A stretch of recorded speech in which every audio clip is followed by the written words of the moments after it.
Hi Year 9, it's Mrs. Reed here and welcome to today's English lesson. Remember, this is the work for you to complete if you are not in class today.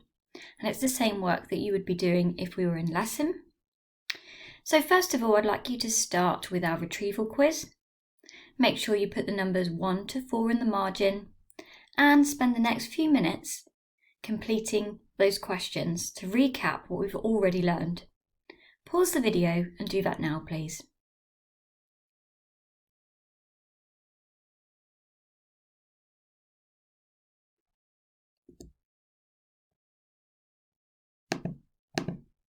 Okay, let's go through and mark those. So, sentence 1, to describe the duties of the motherwoman, Chopin creates a lexical field of religion. We looked at that yesterday with the imagery of the angels and the words worship, idolize, and holy. What ideology is presented in the extract that we studied last lesson? The ideology there was patriarchy, of a society where men held power and women were excluded. Complete the sentence. So in the 19th century, a woman was expected to not only idolise her children, but also worship her husband. There's a number of other things you may have put there. To be religious, pious, to appear to be pure and innocent, and to fulfill her duties as a motherwoman. Okay, last one then, what is a feminist? So a feminist is any person who believes in the equality of the sexes. Give yourself a mark out of 4. So let's just recap. Last lesson we were reading an extract from Chopin's The Awakening. And in that we looked at the character of Edna and explored the role of the motherwoman. In the 19th century, women were expected to be self-sacrificing and dedicated to their role of the motherwoman. Wealthier households may have had maids to help with raising children, but it was overall considered to be a female's role to be in charge of all aspects of childcare. Men were considered to be far too busy working to take any role in raising children. When we explored the extract yesterday, we looked at the way in which Edna was described as, Edna was presented through the eyes of her husband. What we want to ask today then is, does Edna conform to the expectations of motherwoman? In order to do that, let's read back through this extract. And I've got 4 tasks for you to complete, 4 questions to guide you through and show your understanding. Let's read first.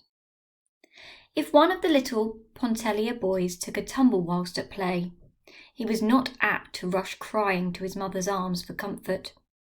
He would more likely pick himself up, wipe the water out of his eyes and the sand out of his mouth, and go on playing. Tots as they were, they pulled together and stood their ground in childish battles, with doubled fists and uplifted voices, which usually prevailed against the other mother tots. The quadroon nurse was looked upon as a huge encumbrance, only good to button up waists and panties and to brush and part hair, since it seemed to be a law of society that hair must be parted and brushed. The first thing I'd like you to do is create a list of words or phrases that seem to convey a sense of distance between Edna and her children. Pause the video and complete that now.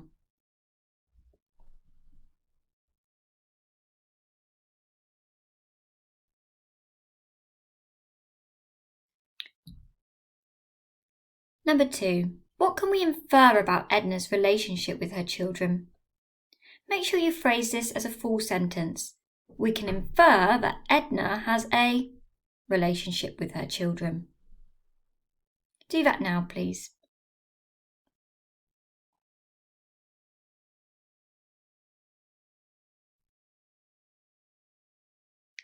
Okay, next up, it says to identify in the text the word prevailed.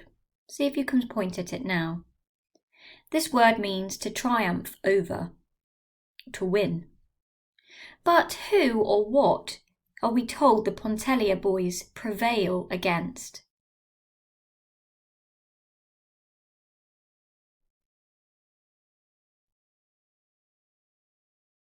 And finally, what do you think that Chopin is trying to show her reader about motherhood? You might want to think about this extract and the things we studied yesterday in order to answer that.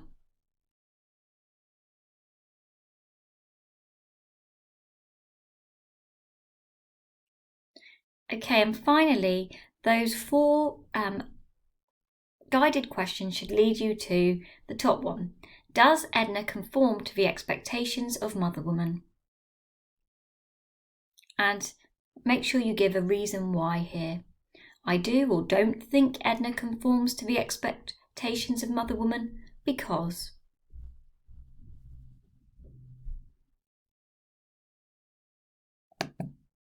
Okay, let's recap. Last lesson we talked about the concept of the literary foil. Remember, a foil is a character who contrasts with another character, usually the protagonist, to highlight the qualities of the other character. Remember, we discussed some example in famous books and films. Can you remember who the foil to Edna's character was in The Motherwoman? In The Awakening? Okay, well done if you remembered that we talked about how the way in which Edna was contrasted with Adele, and Adele was the literary foil. Before we go on to read more about Adele, let's recap this key term. Make a note of it in your book. A physical manifestation. You will have previously learned that some writers use the physical characteristics and descriptions of character as a manifestation of their personality. In the story of Jekyll and Hyde, for example, Hyde's really grotesque and hideous appearance was a physical manifestation of his evil, malevolent character. So let's look carefully at the way in which Chopin describes Adele. And we'll see again that she uses physical manifestation to present aspects of Adele's personality. Okay, we'll read the text together, and there are 2 or 3 things I want you to do.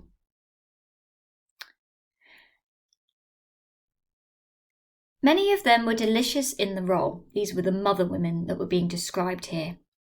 One of them was the embodiment of every womanly grace and charm.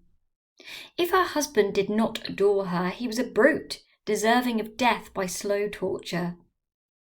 Can you remember last lesson we talked about how Chopin used exaggerated or hyperbolic language in order to make her point? So her name was Adele Ratignolle. There are no words to describe her, save the old ones that were served so often to picture the bygone heroine of romance and the fair lady of our dreams. See, we can notice that exaggeration there, but she is not like just an ordinary person, but somebody, from a dreams or a romance novel.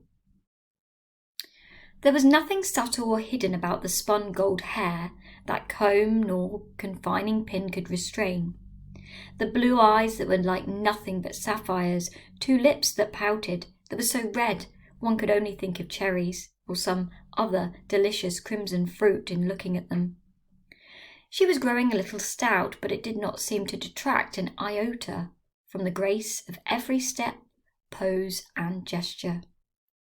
One would not have wanted her white neck a mite less full of her beautiful arms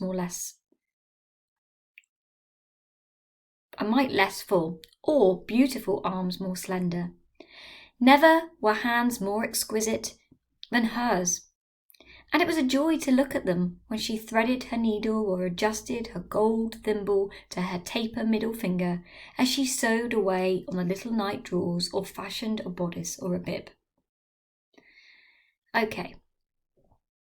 I want you to try and find now some evidence of the descriptions of Adele's physical appearance.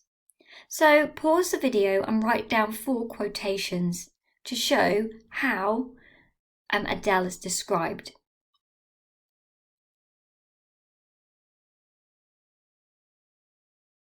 Okay, so you may have chosen references perhaps to her eyes, to her hair, to her neck, her arms, all of these physical things that seem to suggest something about her character.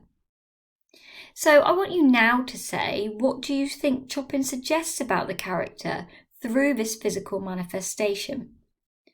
And in answering, I would like you to use the sentence stem at the bottom of the screen.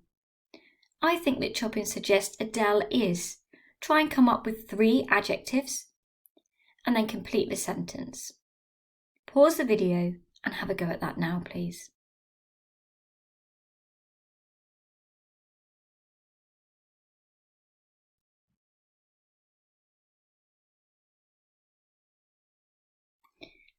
Okay, so what we've got here is lots of references really to precious materials.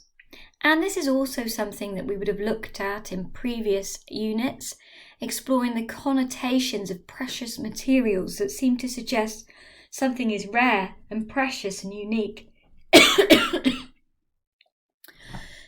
In fact, when we were reading Chaucer, we saw that he made reference to gold and rubies in his description of the knight, which helped to convey the knight's status and value.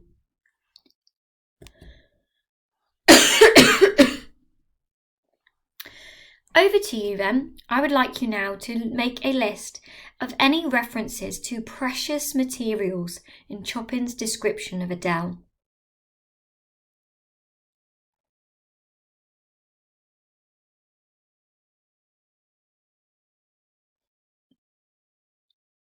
Okay, so you might have made a reference here to her spun gold hair, or her blue eyes that were like nothing but sapphires, or even indeed those 2 red lips like delicious crimson fruit.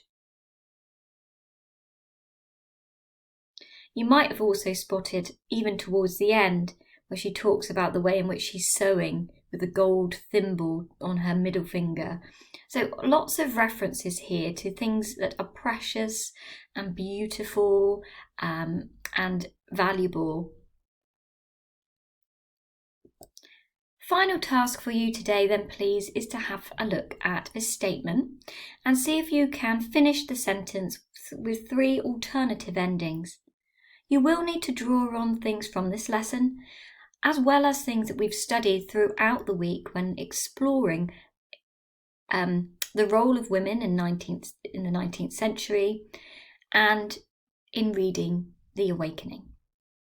So the statement is this: the use of precious metals to describe Adele conveys society's unrealistic expectations of women in the 19th century. I would like you to write that statement and then follow with the following 3 words. So because. Give me a reason why this description might convey an unrealistic expectation of women. Next, use the conjunction but. Okay, this offers a counter. If the use of precious metals might convey society's unrealistic expectations, but is that really what Chopin is aiming to show us, or does she have another message?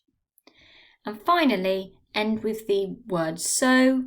What was it that Chopin has decided to do? What is she trying to use this character to show?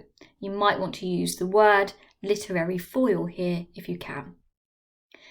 Thank you for listening.